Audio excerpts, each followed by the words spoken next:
Today, we're going to pull back the curtain on a segment of fire safety that you may have never heard of. In studio, I have two fire safety experts, Queen Galam and Chris Santamaria of Intelligent Fire Systems and Solutions. They design, install, service, and inspect fire life safety systems in many types of structures, commercial properties, museums, industrial buildings, high-end residential homes, and specialized applications. We'll get to that later. That's a fun one.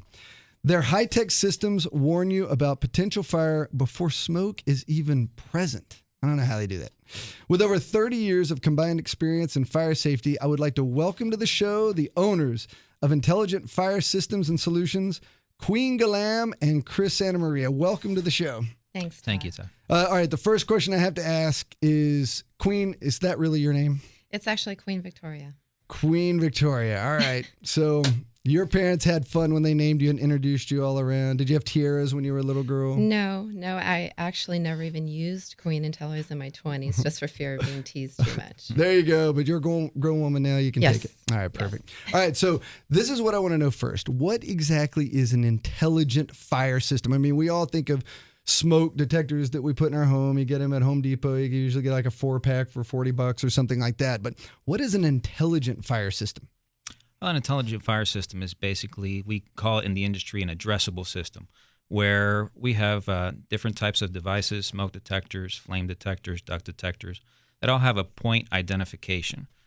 Basically, those devices respond back to the main fire control panel and give you an exact location of where the fire or the hazard is at.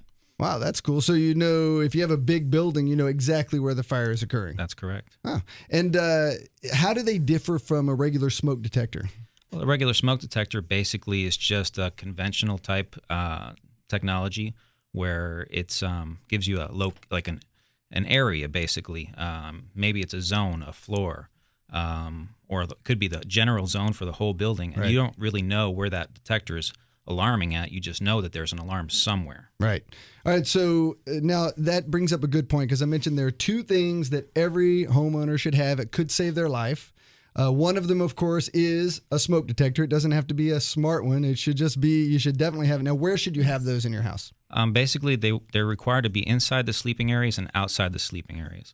Also on each level of every floor. So if you have a 2-story home, you should have one on the first floor and also on the second floor. Right. Basement as well, if there is a basement present. Right. And I happen to know, because I do sell some condos and townhomes, that those have to be hardwired in the city of Los Angeles. That's correct. Right. Mm-hmm. So battery operated, backup is good, but a hardwire is also critically important. And the rationale of having it in the sleeping areas, of course, you want to wake up if there's smoke. And then if the room happens to be full of smoke, that's why you have it in the hallway, so you can follow the sound. That's what I've heard. That's correct. It blows my mind that your systems can pick up smoke before there's even smoke. Can you explain how that works? Okay. That's an air sampling technology. Basically, it's an active system. So whereas a regular smoke detector waits for the smoke to get to the smoke detector, in an air sampling system, it basically is constantly sampling the air in the space or in the room. And it goes through a laser chamber where it's basically counting the smoke particles that are coming through. And when it sees a certain amount, it will actually send an alarm or notify the tenant to, that there's a problem in the building, basically. That's very cool. It's very advanced. Yeah, absolutely. I've seen pictures on your website, which we'll give out at the end of the segment, and they look very high tech. The other thing that I want my listeners to know about is the smoke detector is one life-saving thing, but the other one would be the carbon monoxide detector, right? That's correct. All right. So tell me a little bit about why people need that. Well, a carbon monoxide detector is, unlike the smoke detector, it's basically sensing carbon monoxide in the air. And with a smoke or a fire, you see something, you see some kind of activity going on, and you know that there's a problem. Unfortunately, with carbon monoxide, it's invisible.